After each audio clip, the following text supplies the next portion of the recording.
Histoire en bâtonnelle.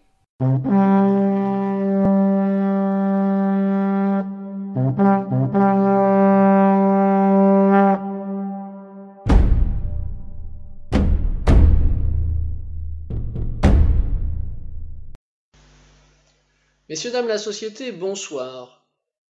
En Haïti, il y a de nombreuses histoires célèbres.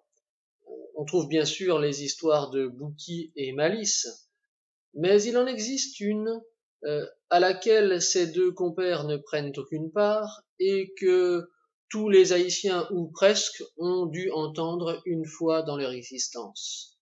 Je vais la partager avec vous aujourd'hui, à ma façon sans doute. Cette histoire s'intitule Tézin, ou plutôt Tézin Andlot. Il y avait une fois, sur une colline, une petite maison dans laquelle vivait une famille. Le mot famille est peut-être un peu exagéré. Il y avait donc un père, une mère qui étaient comme chien et chat, toujours à se disputer. Et il y avait deux enfants, deux adolescents, un garçon, une fille, qui subissaient cette mauvaise ambiance perpétuelle, même s'il faut dire que le garçon la subissait moins, car ses parents étaient plus indulgents envers lui, ils étaient relativement fiers de leur fils, alors que pour la jeune fille, c'était beaucoup plus difficile. Et pourtant, cette jeune fille était tout à fait gentille, serviable, elle ne pratiquait pas les commérages, elle ne disait jamais de mal de personne, et elle n'avait pas peur de travailler. Elle s'appelait Séphie. Au pied de la colline coulait une rivière. C'est là que les enfants étaient envoyés par leurs parents pour aller chercher de l'eau dans des seaux. Mais le problème, c'est que cette rivière charriait une eau toujours pleine de terre, toujours marron, et à chaque fois qu'ils ramenaient leur seau, il fallait la rendre présentable à l'aide de feuilles de cactus, ce qui à la longue s'avérait fort pénible. Messieurs, dames, la société, le décor de notre histoire est maintenant planté. Nous pouvons donc commencer les choses sérieuses.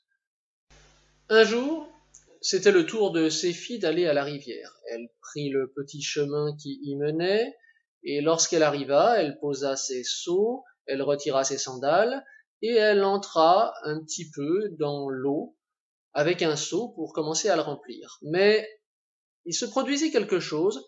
Il se trouve que Séphie avait une bague, une seule bague, c'était son seul bijou. Or, on ne sait comment, alors qu'elle mettait son seau dans l'eau, la bague glissa de son doigt et tomba à l'eau. Séphie essaya de la rattraper avant que le courant ne l'emporte ou qu'elle s'enfonce trop loin dans l'eau, mais elle n'y parvint pas et la bague disparut. Je n'ai pas besoin de vous dire à quel point la jeune fille fut triste, mais il n'y avait rien à faire, elle se résigna et elle commença à remplir à nouveau son seau.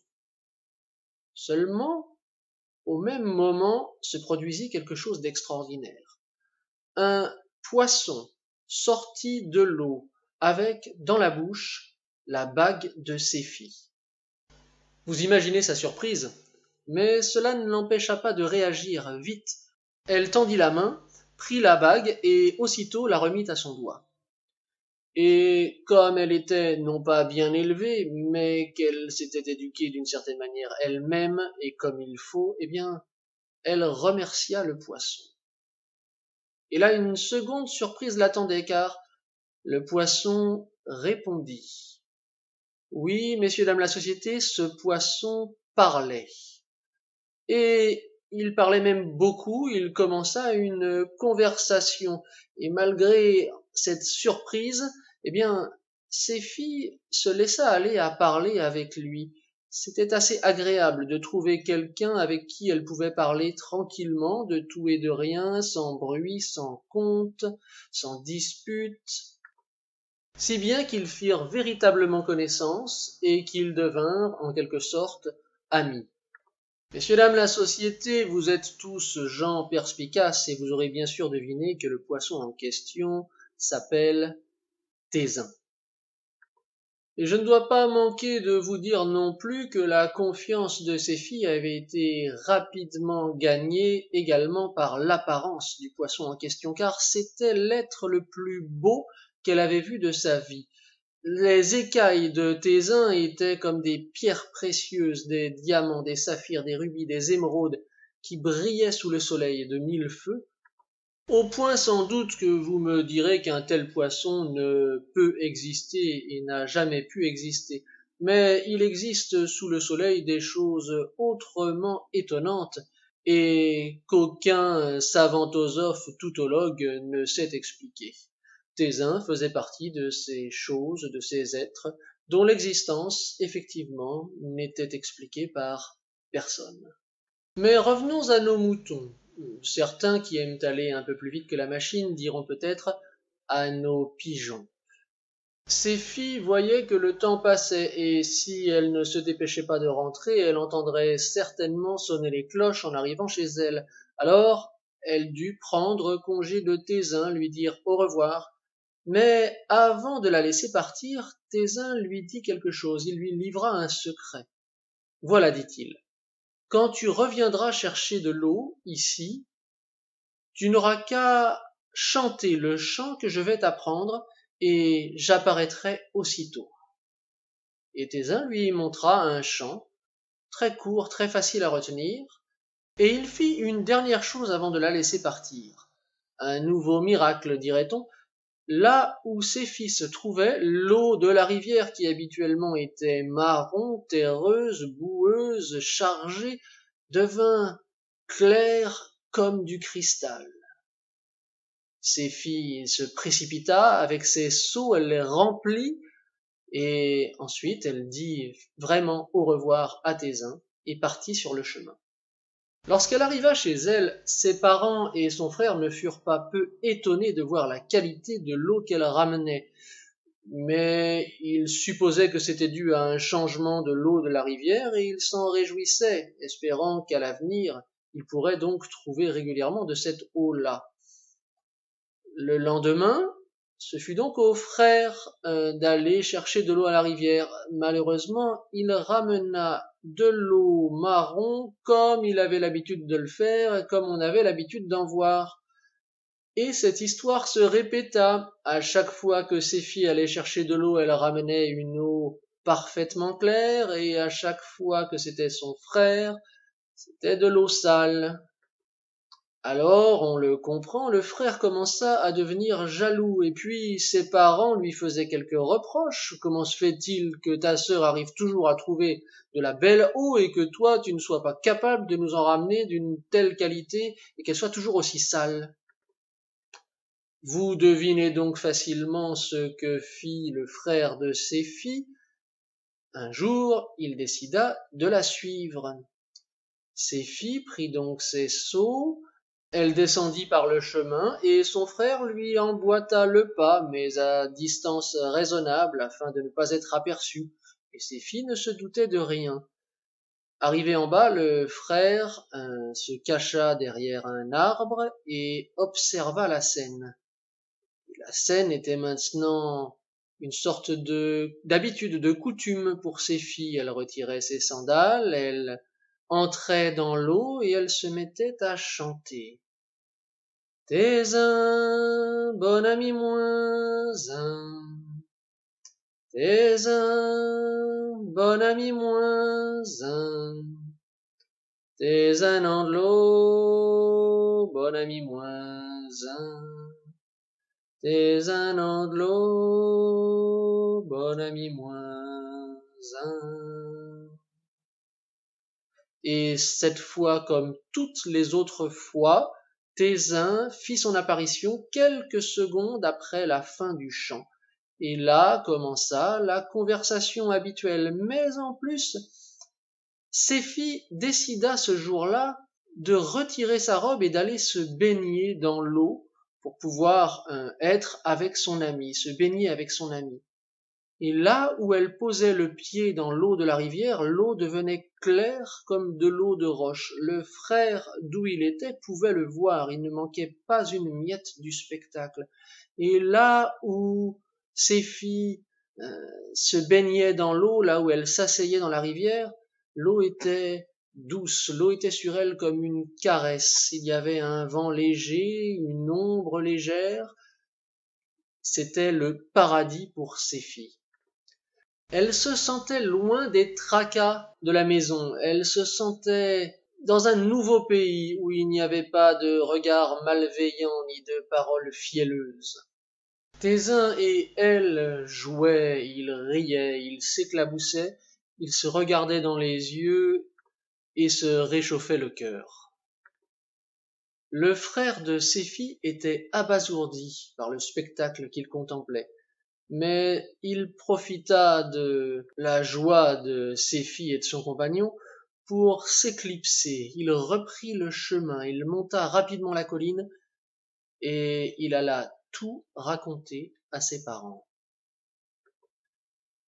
Un peu plus tard, lorsque Séphie remonta la colline et arriva chez elle avec son eau claire, son eau cristalline, son eau bénie, comme sa robe était mouillée, elle raconta qu'elle était tout simplement tombée dans l'eau de la rivière.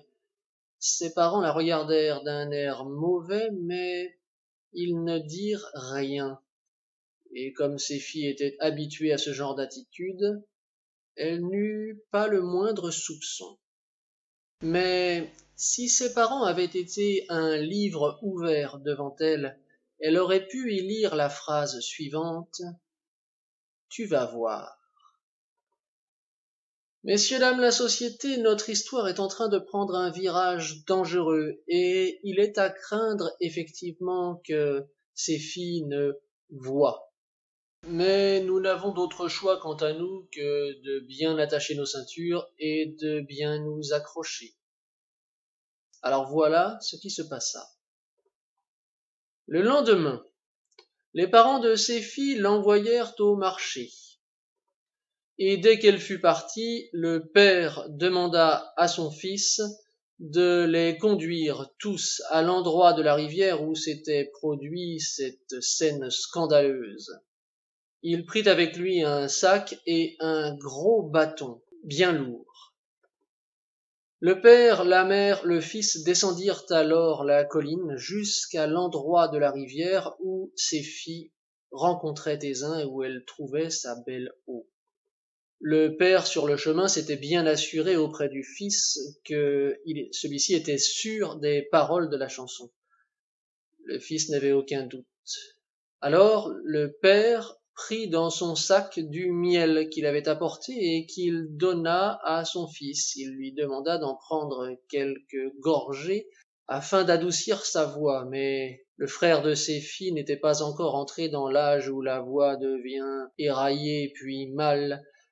Il avait une voix qui ressemblait grandement encore à celle de sa sœur. Le père se posta près de l'eau, le bâton en main. Le fils, le frère de ses filles, commença à chanter. Tésin, bon ami moins un. Tésin, là où il se trouvait, fut très étonné d'entendre le chant. Ce n'était pas le jour de ses filles, c'était son frère qui devait venir. Mais après tout, il pouvait y avoir eu un empêchement. Alors, il écouta bien pour être sûr que ce n'était pas un rêve. Tésin, bon ami moins un. Non, ce n'était pas un rêve. Tésin était heureux, il se mit à nager vite, prestement, pour arriver le plus vite possible auprès de son ami, et dès qu'il arriva, il sauta hors de l'eau. Tésin en de l'eau. Oh! Bon ami moins un. Le père avait frappé Tésin aussi vite que l'éclair, et celui-ci était maintenant inanimé. Le père le ramassa, et il fit signe à toute la famille de remonter vers la maison. Au même moment, ses filles arrivaient au marché. Elles s'étaient postées devant une marchande et s'apprêtaient à demander le prix des ignames quand elle sentit quelque chose en elle d'étrange, de dérangeant. La marchande la regardait. « Chérie, qu'est-ce qui t'arrive » Je ne sais pas, non. Regarde! C'était la marchande qui pointait la robe de Séphie. Séphie baissa les yeux. Au bout de son sein gauche, il y avait une tache rouge. De son sein coulaient des gouttes de sang. Séphie commença à paniquer. Tout de suite, elle pensa que quelque chose de grave était arrivé. Tout de suite, elle pensa à Thésin. Thésin, lors d'une conversation qu'ils avaient eue un jour, lui avait dit que s'il venait à mourir, d'une manière ou d'une autre, elle le saurait. Alors elle quitta le marché, elle se mit à courir aussi vite qu'elle put. Elle sentait ses jambes faibles, et pourtant elle volait sur le chemin. Et quand elle arriva chez elle, elle vit sa mère, munie d'un gros couteau et qui écaillait un poisson, avec beaucoup de précaution, recueillant les écailles et se disant que celle-ci était si belle qu'elle pourrait peut-être se vendre cher. Séphie vit également sur le feu une marmite d'eau. Elle ne put en regarder davantage. Ses parents, eux, la regardaient, mais d'un sourire mauvais. Séphie entra dans la maison. Elle vit son frère. Son frère la regarda, puis baissa les yeux. Il avait honte.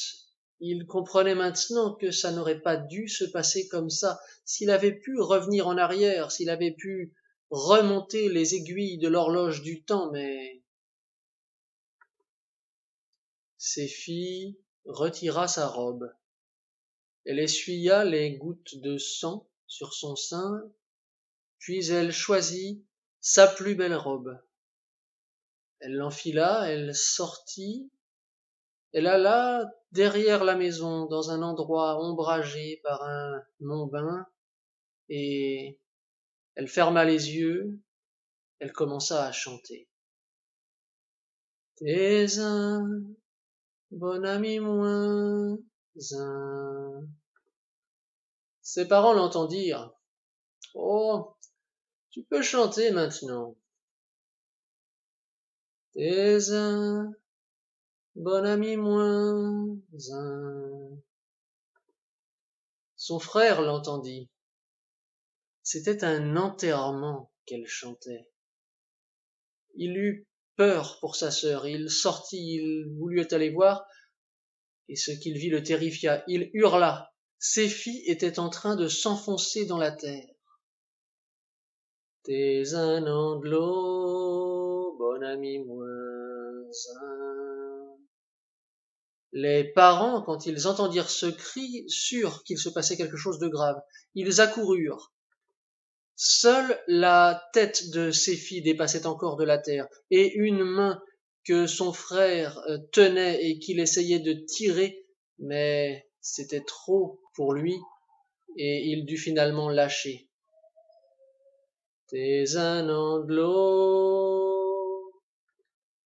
La mère fut prise d'un tremblement d'épilepsie. Le père se précipita pour creuser la terre de ses mains.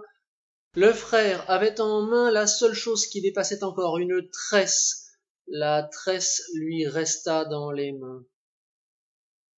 Bon ami moins un. Séphie s'en était allée. Oui, je sais ce que vous pensez. C'est une histoire bizarre et elle se termine d'une façon bien triste. Alors, voilà ce que je vous propose. Nous allons y coller un petit bout de parole supplémentaire, et c'est le frère de Séphie qui va nous en donner la chance, car pour lui non plus cette histoire ne peut se terminer comme ça, il en deviendrait fou. Alors qu'il voit sa mère trembler, son père fouiller encore la terre pour rien, il lui vient une idée totalement folle, une idée qui n'a aucun sens, mais c'est cette histoire qui n'a pour lui aucun sens. Alors il n'hésite pas. Il va chercher le poisson là où sa mère l'a laissé. Par chance, il n'était pas encore dans l'eau. Il le prend, il a la mèche de cheveux, la tresse de cheveux de sa sœur en main, il court, il descend par le chemin qui mène à la rivière, et quand il arrive, il entre dans la rivière. il tient serrés ensemble le poisson Tésin et la tresse de sa sœur, et il les plonge dans l'eau, il les lâche, il les laisse dériver au fil de l'eau, et se met à chanter.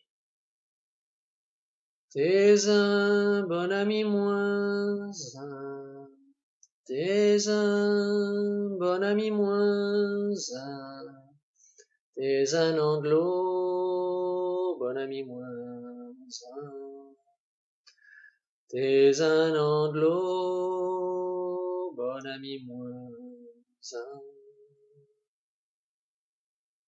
Et il se met aussi à prier aussi fort qu'il le peut pour Tésin et pour ses filles, pour tous les deux, pour qu'ils se retrouvent là où c'est possible, dans un pays sans regard malveillant ni paroles fielleuses, dans un pays où deux êtres fort différents peuvent s'aimer sans que quiconque ait à y redire. Et il regarde, il scrute la rivière aussi loin qu'il peut, il s'en fait mal aux yeux à force, mais il lui semble, à un moment, apercevoir quelque chose. De quoi s'agit-il? Il ne saurait le dire. Est-il sûr? Non, mais il croit.